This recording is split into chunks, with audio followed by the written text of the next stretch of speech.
Professora Aline, sou médica intensivista, neurointensivista, né, e sou responsável técnico da Intensiva, que é a UTI Neuro lá do Veredas, sou professora da UNIT também e tutora da LAM. E deixa eu colocar aqui para apresentar.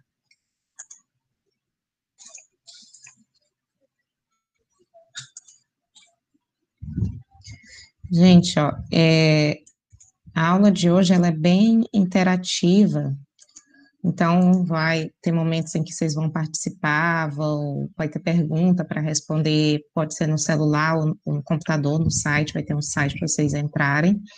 E quando eu estou na apresentação, eu não consigo ver aqui o chat, então quem tiver pergunta, quem quiser falar, pode abrir o microfone e falar, tá bom?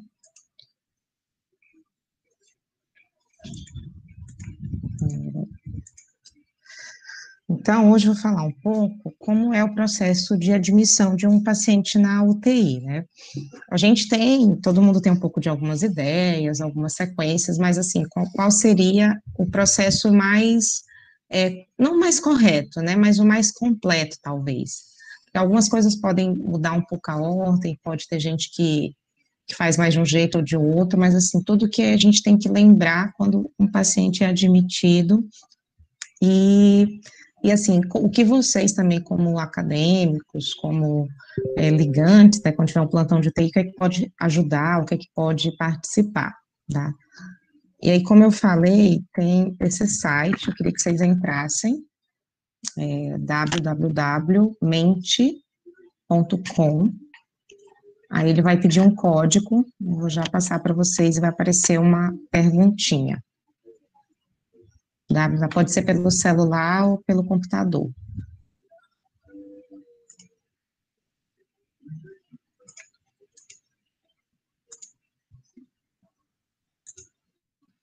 E aí o código é esse aqui, 9319224. www.mente.com, código 9319224. E aí, respondam, por favor, essa primeira pergunta.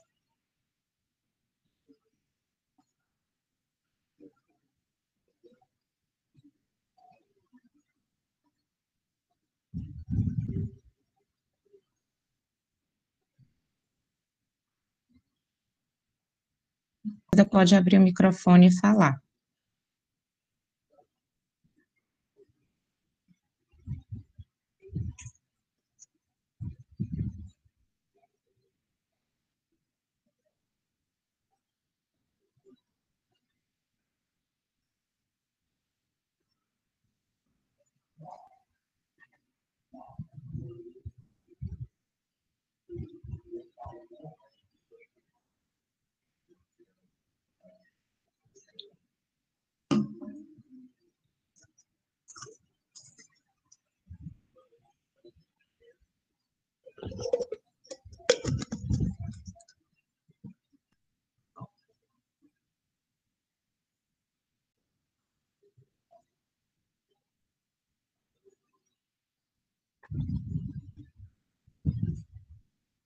Vamos ver o que é que já temos.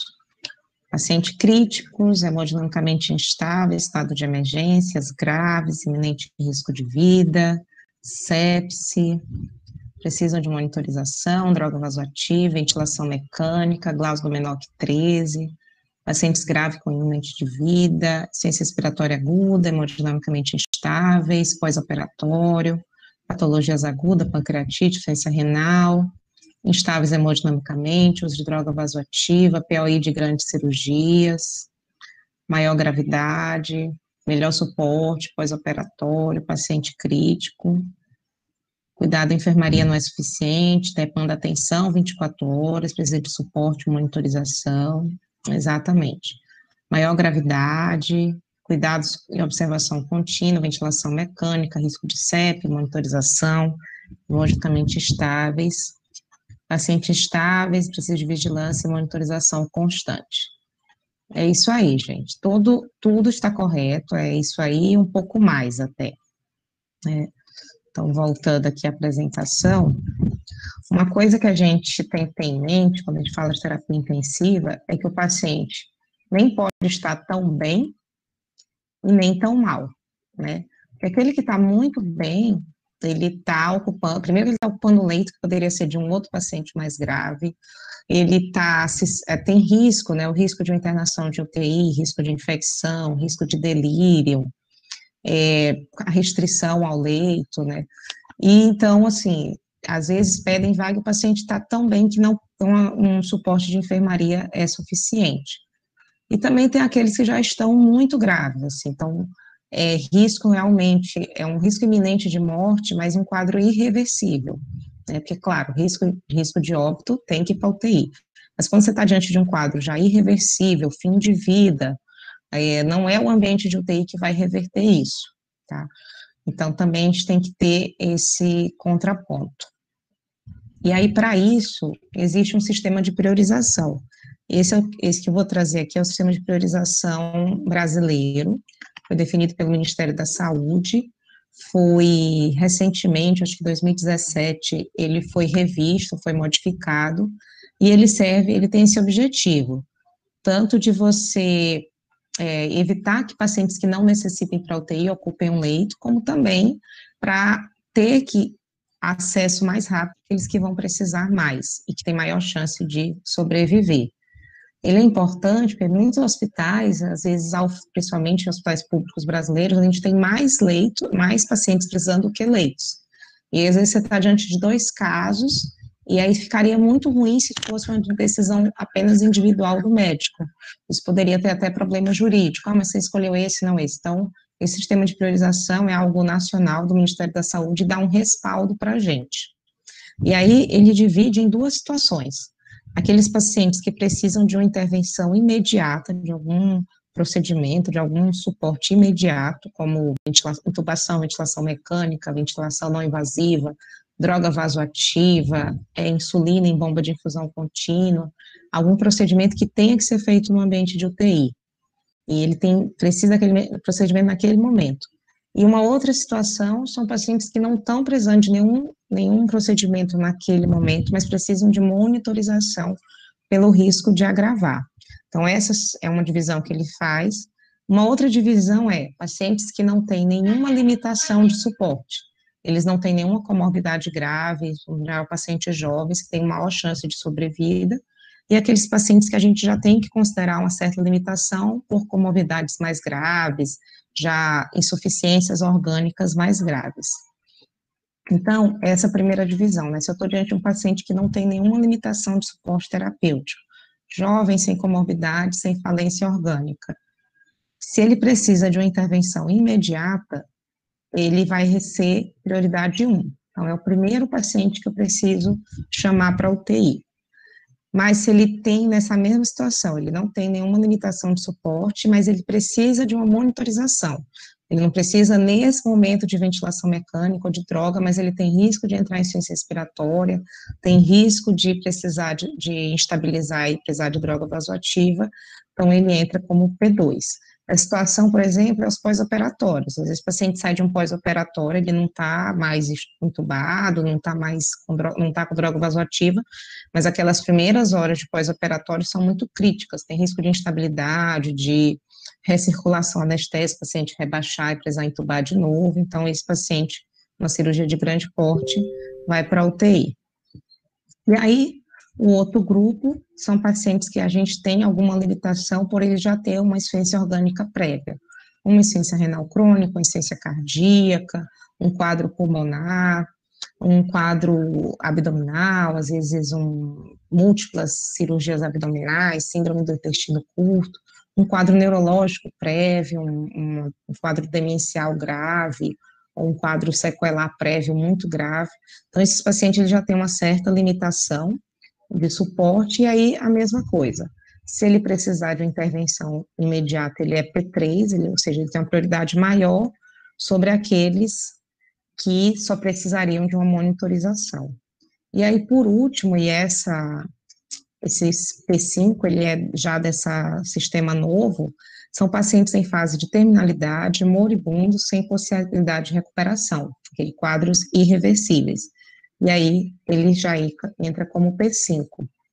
Porque muitas vezes, assim, o médico da enfermaria está diante de um quadro que ele sabe que é irreversível, com a falência de múltiplos órgãos, um quadro oncológico grave, sem possibilidade terapêutica, e às vezes ele quer mandar para UTI só para não morrer na enfermaria. E você termina ocupando um leito de UTI com um paciente que não tem uma possibilidade terapêutica. E aí, só para trazer aqui o que está no texto, né, dessa portaria do Ministério da Saúde, né, então ele fala, P1, precisa de intervenção, mas está com uma alta probabilidade de recuperação e nenhuma limitação ao suporte terapêutico. Então, além da monitorização, ele vai precisar ou de ventilação mecânica, ou de droga vasoativa, ou de uma vigilância neurológica, uma insulina em infusão contínua, ou um potencial doador de órgãos. Então, lembrar, paciente que está em morte encefálica, se ele é potencial doador de órgãos, ele é automaticamente P1. A gente tem que dar todo o suporte necessário para viabilizar aqueles órgãos para doação. E o P2 é aquele que precisa da monitorização pelo alto risco de precisar de intervenção. Ele ainda não precisa e também não tem uma limitação ao suporte terapêutico. Então, ele vai precisar de monitorização contínua pelo risco iminente de deterioração clínica. O P3 também precisa de intervenção, mas ele tem uma probabilidade de recuperação menor e uma limitação de intervenção terapêutica. O P4, ele precisa de monitorização pelo alto risco de precisar de intervenção. E aí o P5, como é que está no texto? Eu trouxe igualzinho, está lá. São pacientes com fase de terminalidade ou moribundo, sem possibilidade de recuperação. Em geral, esses pacientes não são apropriados para admissão na UTI, exceto se forem potenciais doadores de órgãos. No entanto, seu ingresso pode ser justificado em caráter excepcional, considerando as peculiaridades do caso e condicionado ao critério do médico intensivista.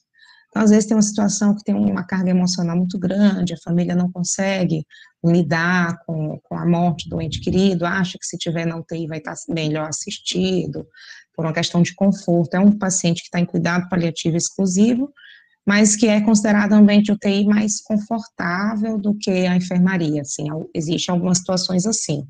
E aí, excepcionalmente, o médico intensivista pode admitir, né. Agora, na pandemia, né, a intensiva, ela só ficou com paciente SUS e Covid SUS, e a gente chegou a ter períodos de lotação. A gente tem 20 leitos, estavam os 20 leitos ocupados e chegando pedido de vaga. E teve alguns casos de pacientes, assim, com mais de 95 anos, que já tinham uma demência, que já eram acamados, e que o fato de ir para a UTI provavelmente não ia mudar o desfecho, né, a probabilidade de óbito alta, e se ele fosse, às vezes, a ventilação mecânica mais, e ele estava relativamente confortável na enfermaria com catéter de oxigênio. E aí eu conversei com a família, o fato dele ir para UTI, para uma ventilação mecânica, talvez traga mais riscos, né, de infecção, de fraqueza muscular associada à ventilação, outros riscos do que benefício, além de tirar esse paciente e afastar ele da família. E aí a família concordou, a família mesmo pediu para não levar o paciente da enfermaria e ficou na enfermaria. E aí, gente, eu vou mostrar aqui um vídeo, ele tem uns 7 minutos, mas ele é muito interessante. Eu acho que todo médico, todo estudante de medicina tinha que ver. Vamos ver se vai sair com som.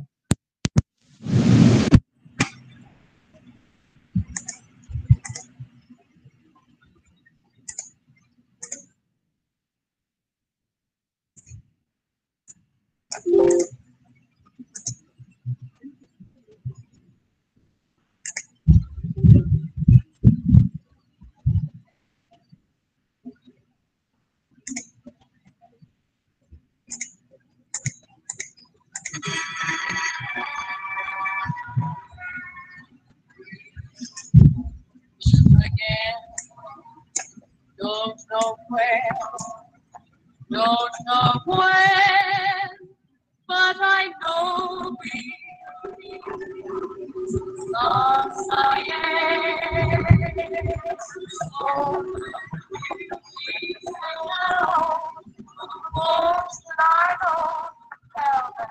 I won't be long.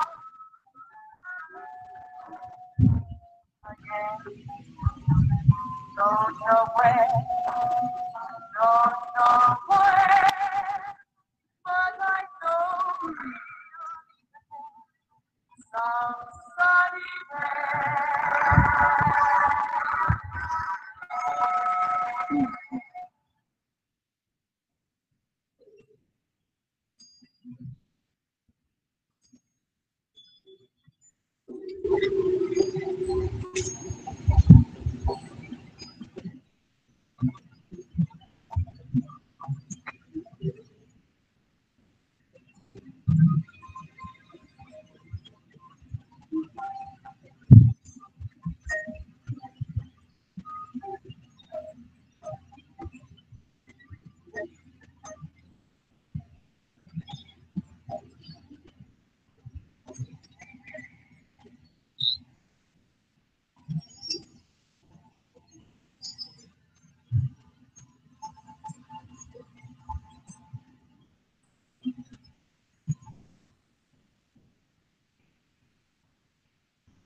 É isso, gente. Hoje em dia, a gente tem recurso para manter um paciente, entre aspas, vivo, né, por dias, semanas. Mas a gente tem que ver até que ponto ele realmente está vivo, tem possibilidade de recuperar com qualidade. E levar em consideração também a vontade pessoal do paciente, né, o que ele pensa para o fim de vida dele. Muitas pessoas dizem, não quero ser entubado, não quero ficar presa a uma máquina, não quero ter que fazer hemodiálise. Então, a autonomia do paciente também tem que ser levada em conta na hora de indicar ou não a terapia intensiva.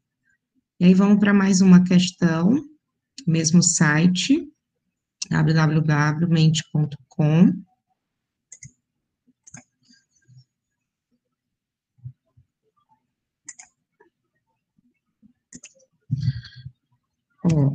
O código é 9319224, acho que é o mesmo código. São 5 situações, e aí você está gerindo os leitos de uma UTI, e a gente só tem uma vaga disponível. E aí, qual paciente você indicaria como prioridade 1? Lembrando, gente, que essa é uma situação que não só os intensivistas precisam passar, né? Às vezes tem o gestor do hospital, o núcleo de regulação, e às vezes médicos não intensivistas podem estar nesse cargo. Então, é importante todo mundo ter essa noção. Vou colocar aqui o relógio, dá 1 minuto para responder.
Vamos ver.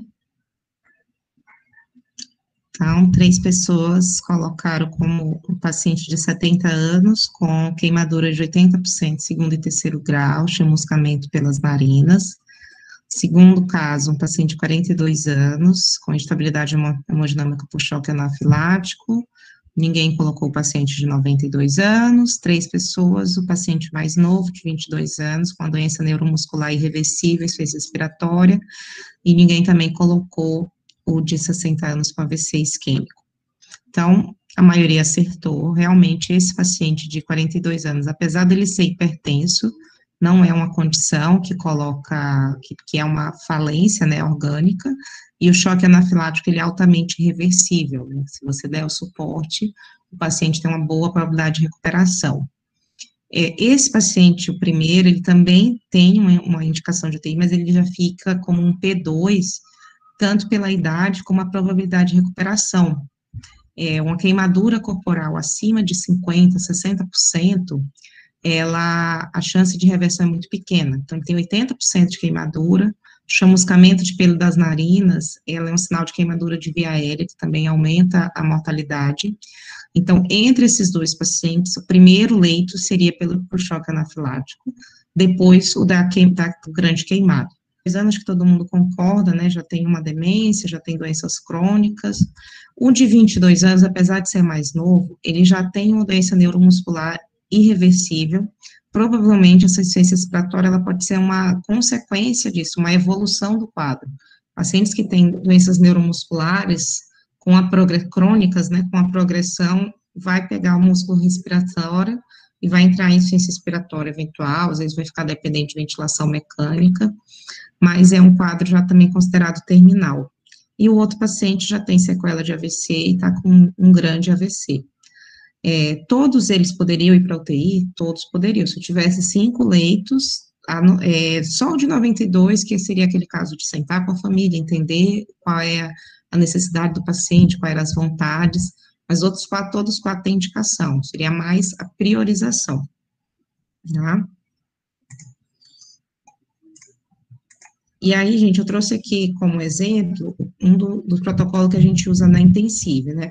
A intensiva é uma UTI preferencialmente neurológica, mas a gente também tem pacientes com outras clínicas, e aí é importante que cada UTI, ela defina isso em protocolo, né, para a instituição saber, porque também, por exemplo, se um paciente vai fazer uma cirurgia cardíaca, que eventualmente precise de um balão intraórtico, e eu não tenho balão intraórtico na minha UTI, não adianta eu querer atender pacientes com pós-operatório de cirurgia cardíaca, ou um paciente que precise de um suporte, um paciente com trauma, que precise de um suporte de cirurgia do trauma, eu não tenho isso no meu hospital, não adianta também eu trazer isso para o hospital. Grandes queimados, eles precisam de acompanhamento pela cirurgia plástica.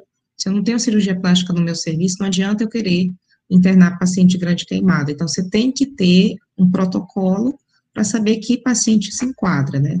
Então, por exemplo, lá na intensiva, nosso protocolo, se for um paciente neurocrítico, qualquer sinal de hipoperfusão, sepse, né, queda do débito urinário, acidose, elevação do lactato, eu não vou ler um por um para não ficar muito grande, muito extenso, né, alguns parâmetros de sinal vital, considerando o paciente neurológico, né, bradicardia, taquicardia, alteração da frequência respiratória, alguns exames laboratoriais alterados, né, distúrbio eletrolítico graves, hiperglicemia grave, acidose, algumas condições clínicas, né, rebaixamento pós-parada, acidose respiratória por hipercarbia, redução do nível de consciência, convulsões.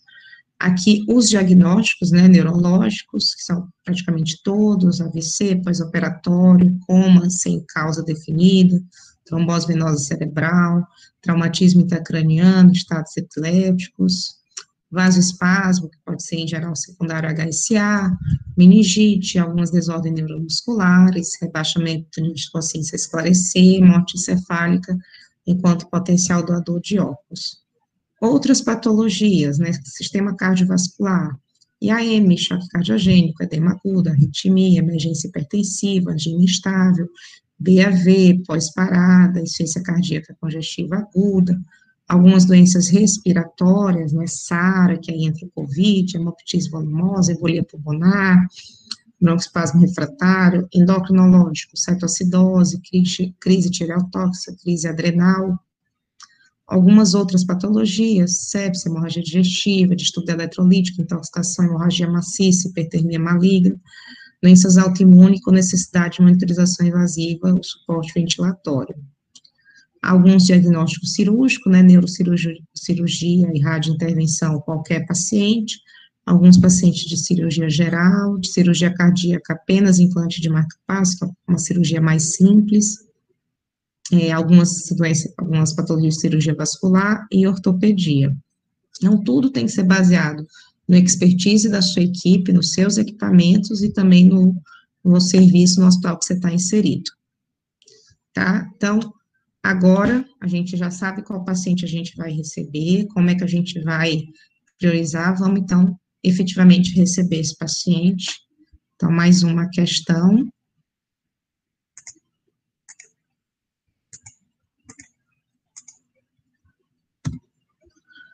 Então, o código agora é 1230972.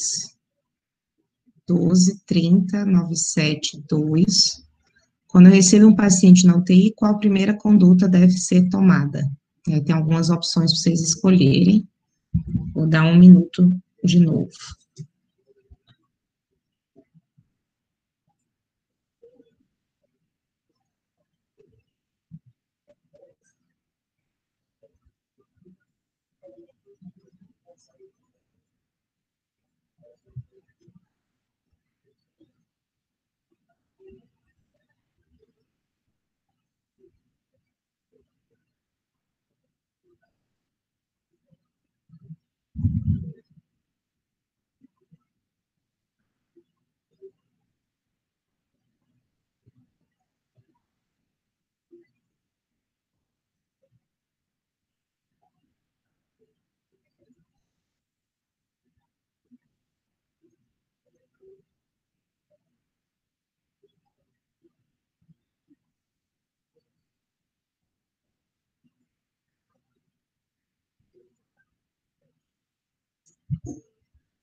Vamos ver.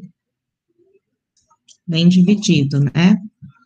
Então, 5 pessoas acham que conversar com o médico do transporte para checar a história clínica do paciente, 5 também checar nível de consciência para verificar a necessidade de OT, 7, monitorizar completamente o paciente para avaliar se há estabilidade hemodinâmica, respiratória, ou instabilidade respiratória hemodinâmica, e 2, coletar gasometria e exames laboratoriais. Então, realmente, a maioria acertou. Primeiro, gente, a gente monitoriza. Nível de consciência e OT é prioridade? É. Mas, por exemplo, se eu não monitorizei meu paciente, eu não sei quanto é que está a pressão arterial dele. E aí, para eu fazer intubação, sem saber isso, já muda totalmente.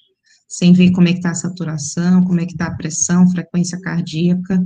Se esse paciente está diante de um ataque à arritmia grave, pode ser que esse rebaixamento e essa necessidade de OT seja pelo ataque à arritmia. E aí a minha prioridade nem é a intubação, é fazer a cardioversão elétrica desse ataque à arritmia.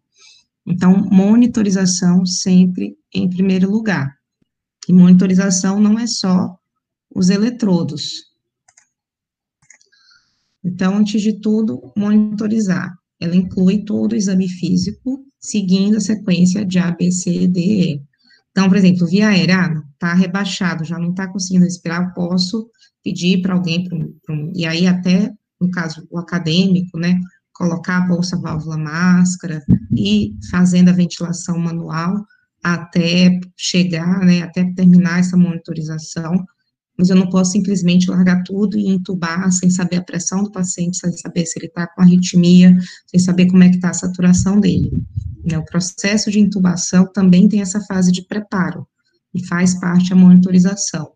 Então, eu vejo via aérea, vejo ventilação, faço horoscopia, será que ele não está com nenhum corpo estranho na boca, e por isso que a respiração está ruim? Vejo a monitorização cardíaca, pressão, perfusão, eletrodos, né, monitor cardíaco, vejo o nível neurológico, né, se a parte respiratória está ok, está respirando bem, saturando bem, eu posso fazer um exame neurológico um pouco mais detalhado, ver sensibilidade e motricidade dos 4 membros, né, ver alguns reflexos de tronco, né, a avaliação de pares cranianos, e depois a exposição, ver o paciente por inteiro. Às vezes, por exemplo, é um quadro de sepse, e ninguém sabe, às vezes ele tem uma lesão por pressão, que é uma úlcera sacral infectada, e ali seja o foco. Às vezes é abscesso dentário, ninguém viu a boca do paciente, aí está procurando foco e às vezes está lá na boca, ou um pé diabético também que ninguém viu. Então, tem que fazer a exposição completa, virar o paciente, ver as cores, fazer o ABCDE completo. E aí, ver os sinais vitais, necessidade de intervenção imediata. Prioridade via aérea e ventilação. Então, primeiro, sempre monitorizar. E aí, quando a gente vai fazer o exame clínico, existem 3 parâmetros que são muito importantes, que nos dão uma ideia de perfusão desse paciente, se esse paciente está bem perfundido. Um é o nível de consciência. Claro, se for um paciente neurológico, com AVC, status epilético, ele pode estar rebaixado pelo quadro neurológico, mas quando não é, o nível de consciência, quanto mais grave a condição, maior perfusão cerebral, ele pode estar mais rebaixado. E aí a gente pode usar tanto a escala de Glasgow, se o paciente não está sedado, como a escala de RAS, né, que é o que a gente usa lá na intensiva, para pacientes sedados. A diurese do paciente, né, porque, e aí também, se o paciente está sondado ou não, falar daqui a pouco quando é que a gente vai sondar ou não, mas às vezes o paciente está consciente, né, conversar com o paciente, como é que tá urinando bem, não, nas últimas 24 horas não urinei quase nada, isso já levantou, opa, será que ele está com hipoperfusão renal? E a perfusão tecidual, tempo de enchimento capilar, tá? Agora vamos aí acordar, abrir o microfone, eu quero ouvir vocês, quais são os parâmetros de um monitor multiparamétrico da UTI. Esse primeiro, não estou vendo vocês, mas quero ouvir a voz. Frequência cardíaca. Frequência cardíaca. Aqui. Pressão arterial. A pressão arterial aqui é a não invasiva, né? Aqui no manguito tem um desenhozinho, sistólica, diastólica e a PAM. E aqui também ele mostra quanto tempo ele está monitorizando. Aqui está de hora em hora. Mas você pode mudar isso, pode botar de 15 em 15 minutos, meia hora. Aqui. A saturação. Isso. E aí, quando a gente vê a saturação, é importante ver esses tracinhos aqui, eles falam o nível de precisão da leitura, né? Quando o paciente está mal perfundido, está frio, às vezes esse tracinho mais baixo significa que não está muito fidedigna a leitura, por má perfusão. E aí a gente tem que olhar isso também e olhar a curva ela tem que ser mais ou menos essa, tá? Se a curva não está assim, se esse tracinho está baixo, às vezes aparece lá 80, às vezes aquilo ali não é fidedigno, aí você esquenta o dedo, muda de dedo, vê, às vezes coloca até no lobo da orelha, aqui em cima na orelha, para tentar pegar uma saturação melhor. Aqui.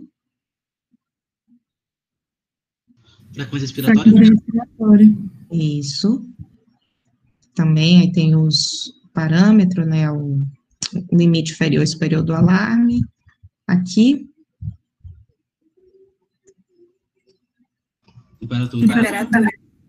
Temperatura, provavelmente axilar, mas também existe a esofágica, né, um termômetro que parece uma sonda nasentérica, e aí ele é contínuo. E aqui... Eletro. O traçado do eletrocardiograma. Esse traçado, gente, ele serve para dar uma visão geral, não dá para você dar diagnósticos por ele, tá? Mas, assim, principalmente, você vê frequência cardíaca, o tipo de traçado, se você começa a ver, por exemplo, você não pode dar um diagnóstico de infarto pelo traçado do monitor.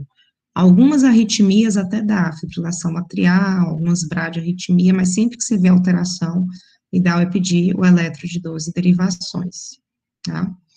E aí, depois que a gente faz a monitorização, estabiliza o paciente, tanto do ponto de vista ventilatório e hemodinâmica, aí a gente vai para a anamnese, que tem que ser o mais completa possível. Pode ser com o próprio paciente, com o familiar acompanhante ou com o médico assistente. Então, às vezes, assim, o ideal é que o paciente chegue na UTI estável, né, assim, porque faz parte do transporte. Transportar paciente, tanto intra-hospitalar como interhospitalar, né, entre um hospital e outro, faz parte do protocolo de transporte, o paciente está estável.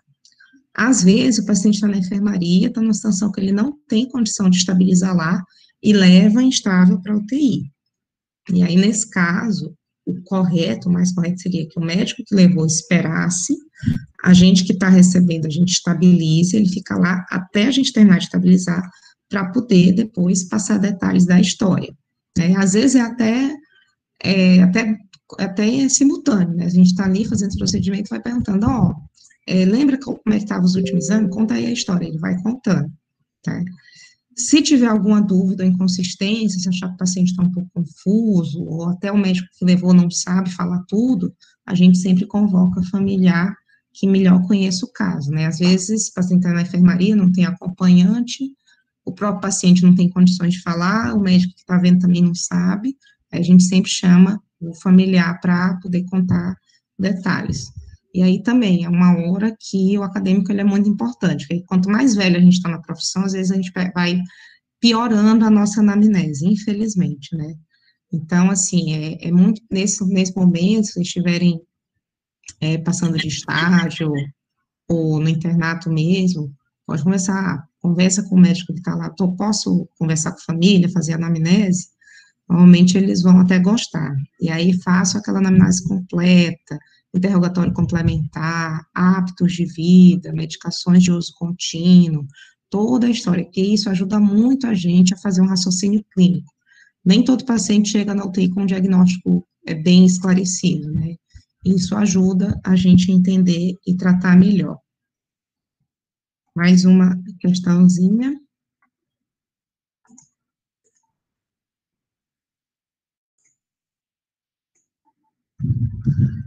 O código acho que é o mesmo, 12.30.972.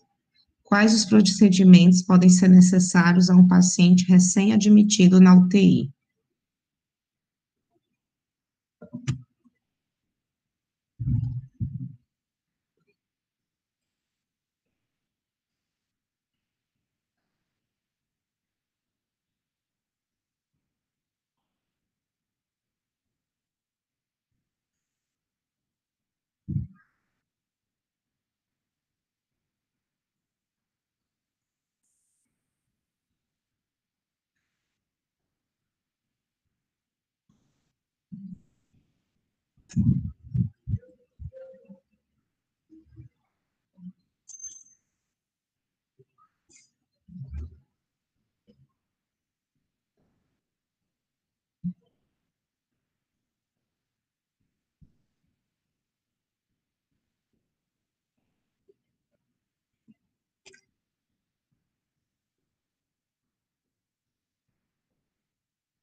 Vamos ver. Gasometria, acesso venoso periférico, raio-x, PA invasiva, toracocentese, acesso venoso central, sonda. É isso aí, gente. Menos gente, cadê o povo? Dormindo. Acesso, suporte de oxigênio. Exatamente. Vamos seguir. Então, primeira coisa, gente, lembrar da ventilação, né? Lembrar que prioridade é BCDE, então, ventilação mecânica é um suporte que boa parte dos pacientes precisam na UTI, e lembrar que não existe só a ventilação mecânica invasiva, existe também a ventilação mecânica não invasiva, que, quando possível, tem que ser a nossa primeira escolha, por ter menos riscos ao paciente. Né? Então, qual é a recomendação das diretrizes brasileiras de ventilação mecânica, né? Então, se não tiver contraindicação, os pacientes que precisam, que não estão conseguindo manter, incapacidade de manter a ventilação espontânea, um volume minuto maior que 4 litros por minuto, ou seja, uma frequência respiratória alta, uma PCO2 menor que 50, um pH 7 maior que 7,25, deve usar o uso de ventilação não invasiva com 2 níveis de pressão, né? Visando impedir a progressão para fadiga muscular ou parada respiratória. Quando é que a gente não pode usar? Se tem uma situação de intubação de emergência ou parada cardíaca ou respiratória, e algumas outras contraindicações, né, relativas, que a gente vai avaliar risco-benefício. Se o paciente não consegue cooperar, não consegue proteger a via aérea, está com muita secreção, se tem um rebaixamento, exceto se for acidose hipercápica em DPOC, paciente DPOC e edema agudo de pulmão, ele responde muito bem à não invasiva. No começo da pandemia, a gente tinha muita restrição a usar não invasiva no COVID, por achar que ia formar aerosol, mas essas máscaras que ocupam toda a face, elas praticamente não formam aerosol. E os pacientes COVID têm uma boa, muitos têm uma boa resposta ao não invasivo, então é uma opção também. Pacientes com falência orgânica não respiratória, alguma cirurgia facial neurológica, trauma, alto risco de aspiração, obstrução de viários superiores, ou anastomose de esôfago recente. Então, sempre lembrar que é uma opção que pode ser utilizada se estiver disponível na UTI em que você estiver. Quando não, vamos para intubação, né? É um método definitivo e de escolha, né, para assegurar a ventilação pulmonar, sem a distensão gástrica, o risco de broncoaspiração.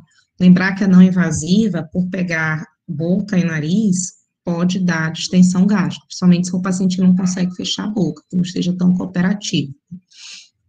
Sempre a gente vai fazer a pré-oxigenação, ventilação do paciente com uso de máscara. O sistema bolsa, válvula, máscara para COVID realmente forma aerosol, então tem que ser pesado, risco-benefício, fazer toda a paramentação. E aí, quando é que a gente vai indicar, né? Parada cardiorrespiratória sempre, hipóxia é uma causa de PCR, tanto a esfosistolia como ritmos chocáveis, então tem que ser corrigidos. Pacientes têm apneia, franca insuficiência respiratória, se já está usando musculatura acessória, batimento de asa de nariz, tiragem intercostal, então esse paciente já está nesse nível, provavelmente a VNI não vai ajudar. Paciente que seja rebaixamento, né, que não consegue proteger via aérea, e se o paciente não tem alguma contraindicação a não invasiva, às vezes um trauma facial que não consegue acoplar, uma neurocirurgia recente, não tem como você colocar as tiras da máscara.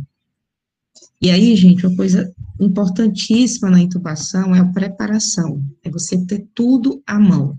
E aí, mais uma vez, o acadêmico pode participar, pode ajudar, pode lembrar, quer que pegue isso, percebi, não tem seringa para insuflar o cuff, não tem o fio guia, então isso a gente pode participar. A fonte de oxigênio, às vezes isso é uma coisa simples que é esquecido, e às vezes o oxigênio não está funcionando. O AMBU, né, que é a bolsa, válvula, máscara, né, principalmente para pacientes não COVID, o aspirador rígido de secreções, é um instrumento que às vezes não é todo UTI que tem, e ele ajuda muito, vou mostrar aqui a figura dele. O cabo do laringoscópio com bateria testada, também é algo que, em geral, a enfermagem testa, mas vocês também podem testar. A lâmina de vários tamanhos testada junto ao cabo, seringa de 10 ml, né, para insuflar o cuff, o guia, luvas e óculos de proteção. As tiras de fixação do tubo, né, também tem que estar por ali, também é algo que a gente pode lembrar, nossa, cadê alguns lugares chamam cadastro, cadê o cadastro de fixar? O tubo, propriamente dito, né, algumas pessoas usam spray anestésico, não é uma rotina, mas pode ser que precise, ou a geleia de lidocaína, o acesso disponível, né, periférico ou central, e as medicações, né, também, e o carrinho de parada, que pode ter uma parada durante a intubação, e toda a monitorização, e se possível, o capnógrafo, que vai ser um dos métodos que a gente vai usar para testar a posição do tubo. E a maleta de via aérea difícil, para qualquer paciente tem que estar à mão, né. Então, aqui, bolsa, válvula, máscara, chamada do AMBU, né, lembrar do extensor para oxigênio, às vezes está lá o AMBU, não está ligado no O2, não adianta. Não pode estar furado, né, não pode ter nenhum tipo de escape. O tubo, propriamente dito, testado, lâminas, de preferência mais um tamanho, já ligado, conectado ao cabo, testado, o fio guia. Esse aqui, gente, é o aspirador rígido, a sonda de aspiração rígida. Para aspirar via aérea durante a laringoscopia, aquela sonda flexível ela é muito ruim, ela não aspira direito. Então, o ideal é que se use um aspirador rígido, parece um aspirador de dentista. Ele, em geral, pode ser de metal, de plástico, de metal ele é reutilizável, ele ajuda muito. E o fixador de tubo, tem alguns lugares que usam dispositivo, tem outros que usam as tiras, mas tem que estar à mão, para não correr o risco de entubar, colocar e, porventura, alguém tropeçar, bater a mão e o tubo sair. O carrinho de emergência, né, com o desfibrilador, com as medicações para intubação, então aqui eram as medicações que a gente que usa mais para o paciente COVID, né, que é a ketamina, lidocaína e a succinilcolina. Ketamina e lidocaína dão menos depressão respiratória, então garante que o paciente mantenha o drive respiratório, já que a gente não vai conseguir, não vai poder ambusar, né? A maleta de via aérea é difícil, contendo pelo menos o bulge, que é esse, ele parece um fio guia, mas ele tem a diferença de ser graduado, tem essa pecinha para conectar o O2, e ele tem essa pontinha para cima, que ajuda a gente, na hora que passa, sentir os anéis da traqueia. O bulge, ele é usado para aqueles pacientes que têm um Comarch-Lorraine 3 ou 4, né? Então, na hora que você laringoscopa, o que você vê de via aérea, né? Quando você não consegue ver as cordas vocais, o ideal é usar o bulge e depois passar o tubo por dentro dele. E aí, um dispositivo supraglótico também, o ideal que tenha na nossa maleta de via aérea, ou uma máscara laríngea, ou um tubo laríngeo. Quem for da UNIT, agora no P8, né, a gente fala um pouco sobre via aérea difícil, quem ainda não passou, no próximo semestre, provavelmente, a conferência desse semestre eu que ministrei, pode ser que o próximo semestre esteja eu de novo, aí a gente aprofunda isso, tá? E aí, um outro procedimento que é bem comum a gente fazer na admissão do paciente na UTI é o catéter venoso profundo. E aí já vem um ponto importante. O termo correto é catéter venoso profundo. Nem todo catéter venoso profundo, ele é central. Para ser central, ele tem que estar na via cava. Então, por exemplo, a veia femoral, ela é uma veia profunda, eu posso passar o catéter nele, mas ela não é central, porque ela não chega à via cava superior, né? Então, só é central, jugular e subclave. Quando é que a gente vai indicar? Pacientes que não conseguem acesso venoso periférico, a pele muito frágil, muito edemaciada, é a situação que a gente tenta ao máximo, né? Por quê? Porque o catéter profundo, ele infecta mais, tem mais risco para o paciente, se for femoral, tem risco de trombo na femoral, até subclave também. Então, o ideal é sempre conseguir periférico, exceto que se tem outra indicação. Não está conseguindo periférico, aí vai ter que ser o profundo. Algumas soluções, medicações, dietas que não podem ser feitas por via periférica, então, dieta parenteral, tem algumas que podem ser feitas periférico, mas a maioria tem que ser profundo. Droga vasoativa, reposição de potássio, uma solução mais concentrada, fenitoína, medicações que fazem flebite, o ideal é que seja feito por catéter profundo. Algumas drogas que não podem ser feitas concomitante, né, pode dar incompatibilidade, e você só tem um periférico, às vezes precisa do central. Quando você precisa fazer drogas rapidamente, ou hemoderivado, isso é muito comum no centro cirúrgico. Tem um tipo de catéter chamado introdutor, ou Baxter é o nome da marca, né, mas o nome certo é introdutor, que ele é bem grosso.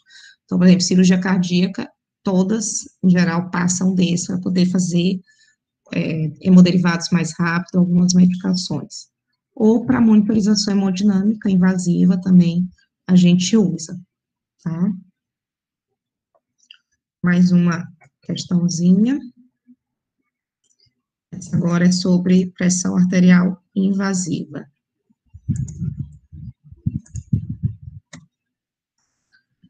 O código é 835598. Quando é que qual dessas situações não é uma indicação formal para monitorização invasiva da pressão arterial? Vou dar aqui 1 minuto de novo.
bem dividido, né? É quando não é. Então, todo mundo concorda que instabilidade hemodinâmica e uso de droga vasoativa é uma indicação, correto. Grande obeso, gente, também é. Que às vezes você não tem um manguito que seja compatível com esses grandes obesos. E aí fica muito, porque assim, a artéria ela é muito longe, né? Tem muita capa de gordura. Então, o manguito, às vezes, ele não consegue medir de forma fidedigna. E aí seria uma indicação a PA invasiva. Grandes queimados também, porque muitas vezes você nem tem onde colocar o manguito, tudo queimado, às vezes só na perna, em uma das pernas, e não fica tão fidedigno. Então, também a gente pode indicar a pressão arterial invasiva. Insuficiência respiratória com necessidade de várias gasometrias ao dia também. São as duas indicações principais. O uso de droga vasoativa e a necessidade de coleta de gasometria mais de uma vez ao dia. Não é indicação pacientes que não toleram a aferição de PA pelo manguito. Porque às vezes o paciente fala, ai, tá apertando, não quero. Isso não é indicação, porque também é um dispositivo invasivo, também tem chance de infecção. Então, essa é a única que não é indicação. As outras 4 são indicação de PA invasiva. E aí, a PA invasiva é esse sistema, né? A gente conecta um dispositivo, né? Um catéterzinho na artéria. Em geral, é a radial, também pode ser a pediosa ou a femoral. Alguns colocam na braquial, mas a braquial, como ela fica aqui na fossa antecubital, se o paciente dobrar, né, ele pode dobrar o cateter, então não fica tão fidedigno. Então, ela é a última opção, né. Esse catéter é ligado a um extensor, né, com solução salina, ligado a um transdutor de pressão, uma bolsa pressórica, e isso é ligado a um monitor, e a curva correta, ela é assim. Ela é o que a gente chama uma curva dicrótica, tem duas curvinhas, que dá pela sístole, o fechamento da válvula aórtica e a diástole, tá? Então, sempre que vai ser funcionado uma PA invasiva, um catéter arterial, tem que estar já ligado no monitor, porque assim que você conecta, você tem que ver se forma essa curva. Se não formar uma curva assim, é porque está mal posicionado. A técnica se você vai fazer na radial, fazer o teste de Allen, que é você comprimir a artéria radial e a artéria ulnar simultaneamente, e aí depois você solta só a ulnar, para ver se a ulnar sozinha é capaz de perfundir a mão do paciente. Porque se você ocluir a radial e a ulnar tiver algum tipo de obstrução, alguma coisa, você pode comprometer a perfusão daquela mão inteira. A gente pode usar esse coxim, ele ajuda a expor a artéria, e aí a gente faz igual como se fosse uma gasometria, 45 graus, né? Aqui você pode anestesiar também, se o paciente estiver acordado, né? Sente o pulso, e aí você entra 45 graus, vai angulando, quando o sangue começar a voltar, você abaixa lentamente e injeta o catéter. Tem alguns kits específicos, mas também pode ser feito com gelco. E aí, tem que formar essa curva, né, a subida sistólica, a pressão de pico sistólico, a descida sistólica, a comissura dicrótica, que é o fechamento da válvula aórtica, e a rampa diastólica, pressão diastólica final. Algumas arritmias, paciente muito hipotenso, doença da válvula aórtica ou pericardíaca, pericardite pode afetar a curva, hematoma, trombos intraluminais, impactação da ponta ou dobra, podem amortecer a curva. Tá? Então, também, mais um procedimento que é bom vocês entenderem como é que funciona, para poder discutir, ver, será que não tem indicação de uma PA invasiva? Tem, não tem? Coloca, não coloca? O material está todo pronto? Tem o transdutor no monitor? Como é que é? Então, dá para participar também. Outros dispositivos, né, sonda vesical de demora, e aí, gente, a sonda, ela é um dos dispositivos que mais infecta na UTI, e é a infecção mais prevenível. Então, sempre se questionar, precisa realmente? Pacientes sedados em uso de opioide contínuo, em geral, fazem obstrução, fazem paresia do ureter. Então, é uma indicação. Pacientes renais crônicos, precisa daquele balanço hídrico bem rigoroso, olhar de hora em hora, também é uma indicação. Paciente com pós-operatório de cirurgia urológica, tanto masculino como feminino, ou pacientes mulheres que têm lesões por pressões sacrais muito grandes, porque o homem tem um outro dispositivo chamado coletor urinário, que é um preservativo ligado a um extensor, ligado a um reservatório. Então, homens dá para você quantificar pelo coletor, mulher não dá.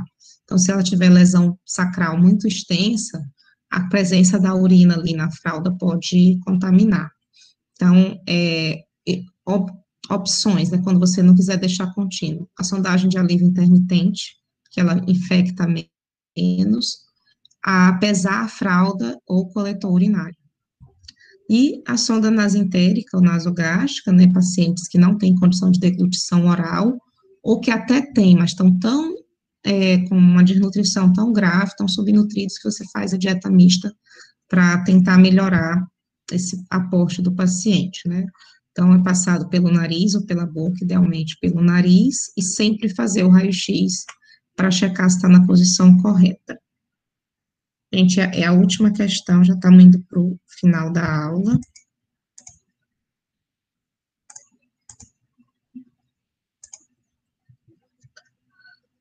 De novo, 835598, que exames tem que ser pedido na admissão do paciente na UTI? Vou colocar aqui o tempo de novo. Vocês escreverem que vocês acham que a gente precisa pedir logo na admissão.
Vamos ver.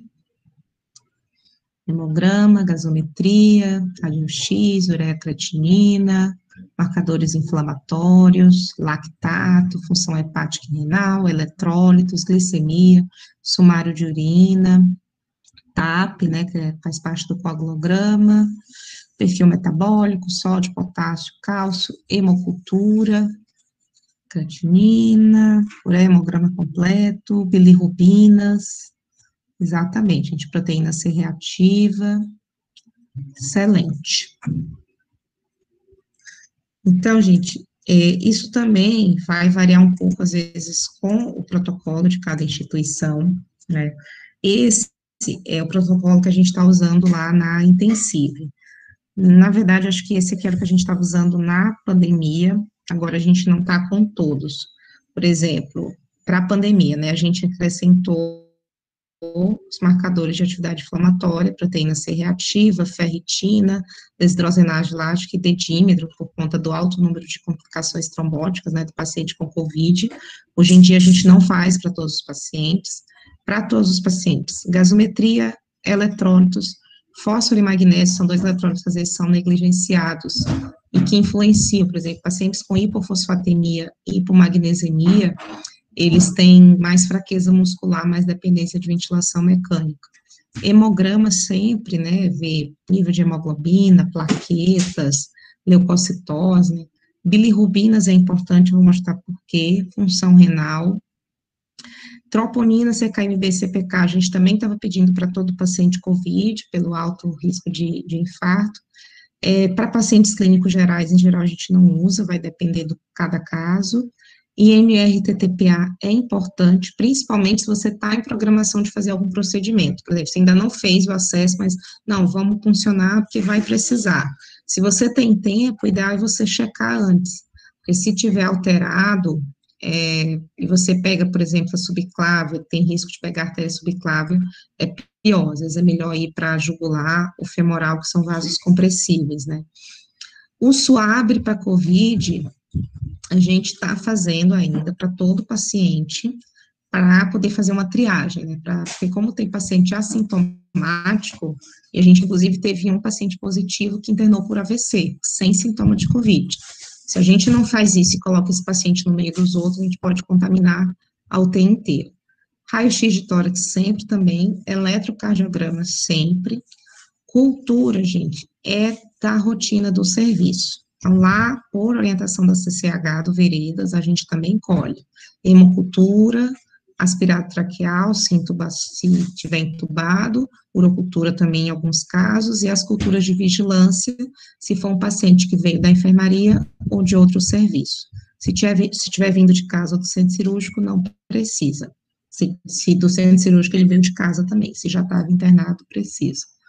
Cultura de vigilância é suave anal e suave nasal, para verificar se aquele paciente é colonizado por um germe multiresistente, tá? E aí, como eu falei, por que bilirrubina, creatinina, gasometria arterial, hemograma, além de mostrar o perfil do paciente, eles ajudam também, eles são importantes para a gente calcular os scores de gravidade. Então, é o último ponto da aula, mas é um ponto importante. E aí, o que são scores de gravidade, né? É uma série de, são scores, né? Você vai pontuando conforme os exames do paciente, os sinais vitais, e vão dar uma previsão de óbito, né? Eles podem ser genérico ou específico para determinada enfermidade. Então, por exemplo, cirrose hepática, a gente tem o MELD, tem o CHAID. Então, são scores que vão dar a probabilidade de complicação de óbito daquele paciente. Estima a mortalidade, usa um dado fisiológico, condições mórbidas prévias e relativa à natureza da doença atual, para prever a probabilidade de óbito. Eles são feitos para grupos e não indivíduos. Isso é um conceito muito importante, gente. Porque eu vou mostrar. Porque, assim, quando a gente calcula o score, às vezes dá a probabilidade de óbito de 80%. A gente jamais pode pegar isso e falar, esse paciente tem 80% de chance de morrer. Que não é assim que funciona o score. O score funciona de todos os pacientes que são internados com esse valor do score, 80% vai a óbito. Se aquele nosso paciente específico está no grupo do 80 ou no grupo do 20, não tem como eu saber. Ele pode sobreviver ou não. Claro, a maioria dos pacientes naquela gravidade vão a óbito, mas não significa que aquele paciente específico vá morrer também. Não é que eu não vou nem fazer nada, porque com certeza vai morrer. Não é assim. E aí, por que eu preciso avaliar isso? Avaliar custo-benefício. Por exemplo, apesar de não ser feito para indivíduo, às vezes você faz lá, deu probabilidade de óbito de 2%. Então, às vezes não precisa você entrar com antibiótico tão forte, com todo o aparato, às vezes uma situação mais simples, que você pode usar, não usar recursos tão avançados, né? Um dos principais, avaliar a performance da UTI, eu vou mostrar por quê. Alocação de recursos humanos e terapêuticos. Então, por exemplo, eu tenho 2 UTIs no hospital e tem uma UTI que é mais completa, tem mais aparelho e tudo, então vou alocar meus pacientes mais graves nessa ala da UTI ou nessa UTI e deixar a outra como uma semi-intensiva, talvez. Avaliar a gravidade dos pacientes em estudo científico. Então, por exemplo, eu estou fazendo um estudo e vi que o óbito no grupo que eu estudei foi de 40% dos meus pacientes morreram. Será que isso está alto ou está baixo? Eu vou usar o score de gravidade para avaliar isso. E aí, os 2 mais usados são o APACHE e o SAPS, né? O APACHE, a gente tem o 2 e o 4, mas o que a gente mais usa é o 2, e o SAPS, o que mais usa é o 3. Eu vou passar rapidinho, gente, pelo horário também, mas isso está em qualquer texto sobre esses scores, né? O APACHE 2, ele avalia o score fisiológico agudo, sinais vitais, exames laboratoriais e o Glasgow do paciente, ajusta para a idade e para as comorbidades. A gente pega os piores valores nas primeiras 24 horas de internação na UTI. E ele é mais complicado, porque você tem que olhar todos os valores das 24 horas e ver o pior valor, mas é mais preciso que o SAPS-3. Então, a tabela é meio complicadinha, tem site, tem aplicativo que calcula direto, né? Então, você vai olhar todos os valores. Então, por exemplo, o paciente fez febre de 38,5, mas também fez uma hipotermia de 33. O que é pior? É o 33, porque dá uma pontuação maior. Quanto maior a pontuação, pior. E aí você vê isso para todos os sinais vitais, para os exames, né, gasometria, sódio, potássio, creatinina, hematócrito, leucócito, vê o gladidade e também para as comorbidades. Quanto maior o valor no score, maior a probabilidade de óbito para o grupo, tá? O SAPS, ele também avalia característica do paciente na admissão, local de onde ele veio, comorbidades, como é que ele era prévia, idade, tempo de internação, algumas circunstâncias na UTI, se foi na internação, se foi planejado ou não, se já tem infecção, se está com droga vasoativa, e algumas variáveis fisiológicas e laboratoriais na primeira hora. Então, isso é importante. Por exemplo, na intensiva, a gente usa o SAPS-3, é atualmente o mais usado no Brasil, mais usado em estudos, por ser mais simples, porém, eu preciso coletar os exames na primeira hora. Então, lembrar de tudo que eu falei até agora, vocês viram que o exame eu deixei por último, mas isso não significa que é a última coisa que a gente vai fazer, tudo pode, tem que ser tipo um pit stop, tem que ocorrer tudo numa engrenagem, e o ideal é colher nas primeiras horas, e ver os sinais vitais da admissão, lembra lá na monitorização, então também é uma coisa que o acadêmico pode fazer, ó, chegou, já vou anotar ali, ó, chegou com frequência cardíaca de 50, a PA estava 120/80, frequência respiratória 15, temperatura, tudo isso a gente usa no SAPS. Então, aqui são umas categorias, tem site, tem aplicativo também, e aí para cada um vai ter uma pontuação. E aí, dependendo da pontuação também, tem a probabilidade de óbito e tem um ajuste também para a região do mundo. A gente tem que sempre ver a América do Sul, que é a região que a gente está. E aí, a partir disso, gente, aí tudo isso, na verdade, é para a gente calcular esse score, que é o score de mortalidade padronizada, o score não, indicador, que é você, né, nada mais é do que você comparar o que era o esperado pelo seu indicador, pelo seu score, com o que realmente aconteceu, tá?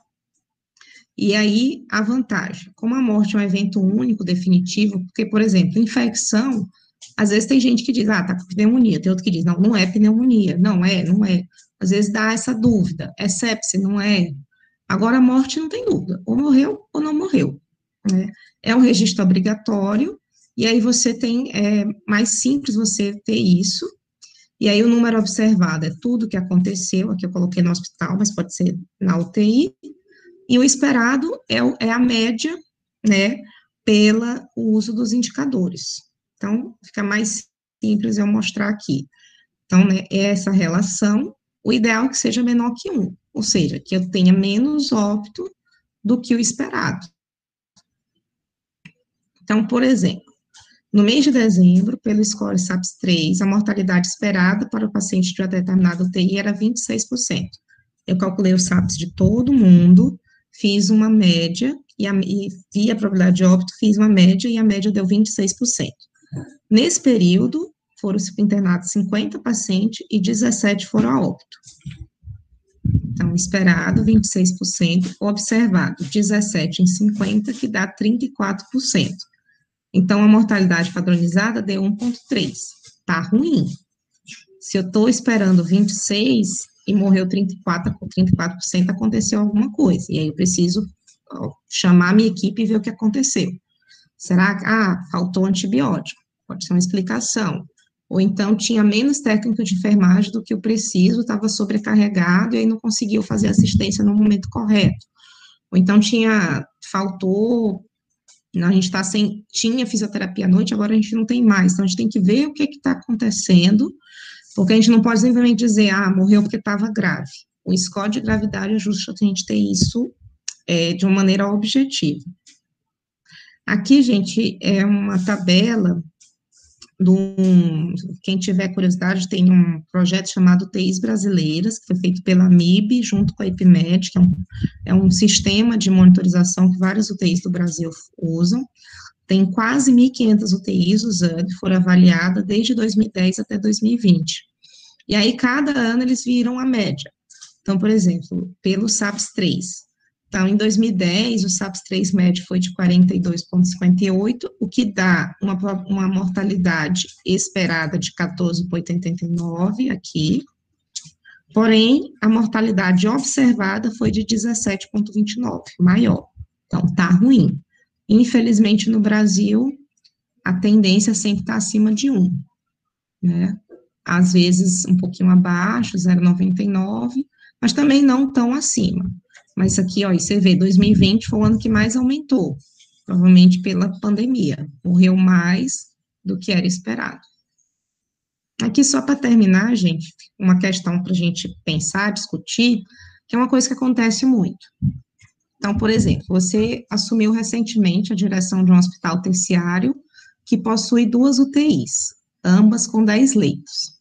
A UTI A, destinada a atender pacientes clínicos, na maioria idosos com pneumonia ou infecção urinária, e a UTI B, pacientes politraumatizados. Os relatórios sobre as taxas de mortalidade nos últimos 6 meses demonstraram que a média na mortalidade observada na UTI A dos idosos foi de 22, e na UTI B de 30. Em uma reunião com os coordenadores, o coordenador da UTI A falou que a UTI dele é melhor, pois mesmo com pacientes mais idosos, teve uma mortalidade menor. Já o da UTI B retrucou, dizendo que, apesar de ser pacientes mais jovens, eles eram mais graves, por isso morriam mais. Você, muito esperto, sabe uma maneira simples de solucionar essa questão e determinar qual UTI está tendo o melhor desempenho. O que é que vocês acham? Então, a gente tem 2 UTIs e a gente tem a mortalidade observada. Uma morreu 22, outra foi 30. Essa UTI de 22 eram pacientes mais idosos, mais clínicos, e o de 30% pacientes jovens politraumatizados. Como é que eu sei qual que teve a melhor performance?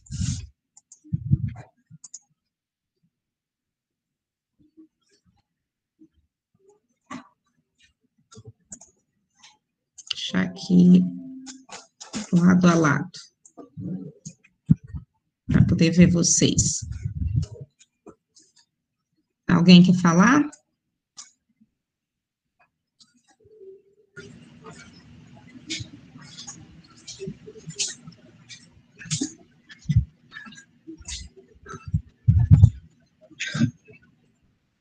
Cadê a Gabriela? Presidente é para essas coisas.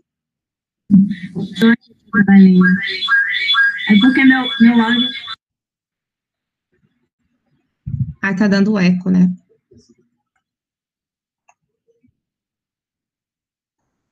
O Felipe, meu aluno de TCC.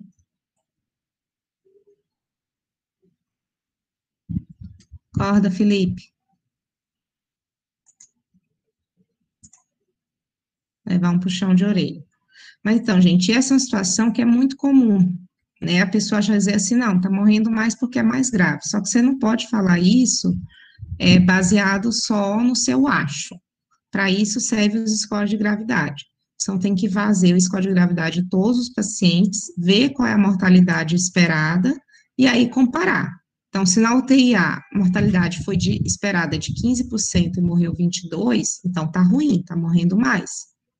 E na B, apesar de ser maior, mas se a esperada fosse 40% e tá morrendo 30%, então tá bem, tá morrendo menos do que o esperado. Certo, gente? Era isso. Se alguém quiser fazer pergunta, fazer comentário.